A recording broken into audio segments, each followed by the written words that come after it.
Nick Wright is back, and he's here to tell you he was right about Brock Purdy. I'm curious to see what you guys think after you take a listen to what he has to say and his assessment. He believes everything he has ever said about Brock Purdy is absolutely true after what we've seen this season. So take a listen to what he had to say and let me know if you agree or disagree, because I have some thoughts on the other side. The idea that the Niners could have such a bad season that they consider drafting a quarterback is not something anyone's talking about, but it is an interesting thought exercise depending on where they fall in the draft order.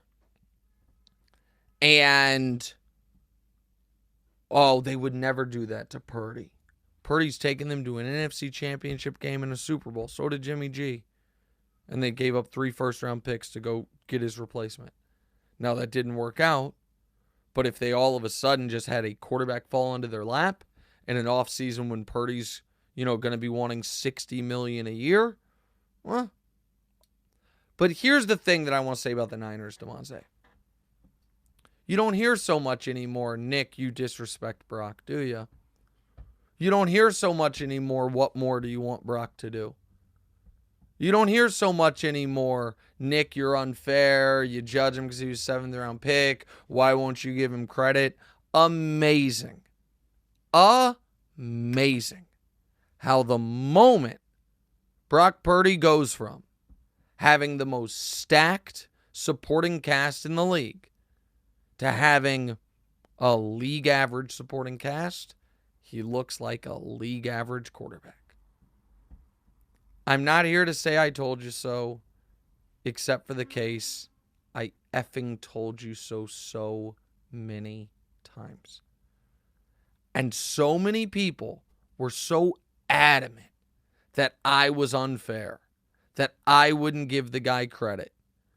When my argument was, I think he's the 6th best player on his offense. Trent Williams, Ayuk, McCaffrey, Kittle, Debo, then Brock. That's how I stack the offense. Probably Trent Williams, CMC, Ayuk, Kittle, Debo. But all of a sudden he has a year where CMC's not there. Trent Williams in and out of the lineup as of late. And shout out Trent Williams, who's dealing with an unspeakable tragedy. Just awful. Ayuk gets hurt. Debo's not quite the same. Kittle's still there. Looks a little older. Well, he is a little older. Doesn't look quite as dominant. And listen, it's not like Purdy's terrible. It's like he is a mirror. How good is my team around me? That's how good I'm going to be. And there is now a very real question about whether or not you want to pay that guy. I think it would be insane to pay him after this year. I would play him for another year on $1 million contract and see what he looks like before I commit myself to whether it's $50 million or $60 million. If it's a mistake at 50, if it's a mistake at 60, it's a mistake at 50. The distinction is not, is he going to want Jordan Love money or Dak Prescott money? That actually is, I don't want to say it's irrelevant, but it's not that relevant. It's not, does he get top of the market or just close to top of the market? Because if you feel good about him at 55, you feel fine at 60. The question is, do you want him to be your quarterback at, top 8 salary over the next few years? I wouldn't do it. And depending on how I think about quarterbacks in this draft class, would I consider drafting one and seeing quietly, hey, is there a team out there that loves Brock Purdy, that wants to give me multiple premium draft picks for him? Yeah, of course I'd have that conversation. But, listen, just like I was always and he's better than Jimmy Garoppolo, but just like I was always very confident that my Jimmy Garoppolo take history would say, he was right, and all the quarterback win sycophants were wrong, I feel the exact same way about my Brock Purdy take. Like, he's going to have a long career and keep playing, and people are going to be like, you guys remember when people were debating, is he a top 5 quarterback?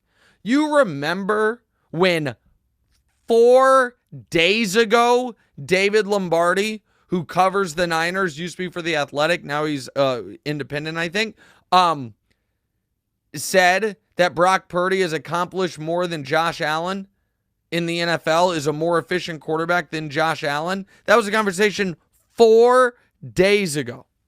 So I don't think Niners championship window is closed because I think Lynch and Shanahan are great, and I think Shanahan's brilliant. And if Shanahan can get to multiple Super Bowls with Jimmy G and Brock Purdy, imagine if he ever has an actual awesome quarterback. But the Brock Purdy debate is winding down because the unpopular opinion seems to be the correct one. Now, I think we can have an honest conversation about Brock. I don't think that this has been his best season this year. It definitely hasn't. He's had some lows, but he's also had some really high highs. I think what you can say about this season is we have seen some of the best play ever from Brock Purdy, while we have also seen not the greatest either. Two things can be true at once. His ability to continue to use his legs to make plays outside of the pocket. He's had some really phenomenal moments in this season, but of course, he's also had some down moments. So both things can be true at once. And again, the argument that this guy continues to use, whether you agree or disagree with the notion that the 49ers should trade Brock Purdy, go out and draft a rookie quarterback and do this whole situation again. Regardless of you, if you agreeing with that, the notion is about Brock Purdy not being like a very good quarterback or mediocre quarterback or things of that nature. And it's just like this whole team is struggling this year. Everyone. Kyle Shanahan is struggling. Brock is struggling. I would say outside of those guys, Juwan Jennings has been playing pretty consistently. George Kittle has been playing pretty consistently. Jordan Mason's been pretty consistent for the most part. Deommodore Lenoir, there's not a lot. There's a lot of issues with this team. And again, team. This is a team sport. And this notion that you can only evaluate players through a lens of who they have around them is not evaluation. We all know that Nick Wright doesn't know what he's talking about when it comes to quarterback evaluation. He used a play from week 6 against the Seattle Seahawks where Brock Purdy throws opposite side hash to the front corner pylon to George Kittle, an absolute dime, and he called it a bad throw.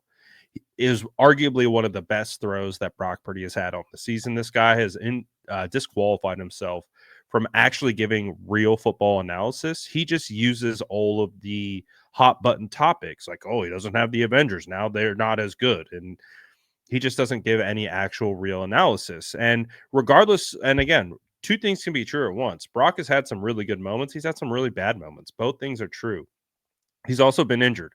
Everyone around him has also been injured as well. His offensive line has been not good this season, and it is something he has continuously had to play around all year. And there's a lot of things that aren't going right for the San Francisco 49ers team, not just Brock Purdy. So victory lapping this season when the entire roster is struggling, when the entire team is struggling, and we've seen moments where Brock hasn't had CMC, where he hasn't had Brandon Ayuk, where he hasn't had Deebo Samuel, where he hasn't had George Kittle, and still done pretty awesome things. I mean, he did turn Juwan Jennings into a 3 touchdown receiving game against the Rams, if I don't recall, without George Kittle or Christian McCaffrey or Deebo Samuel.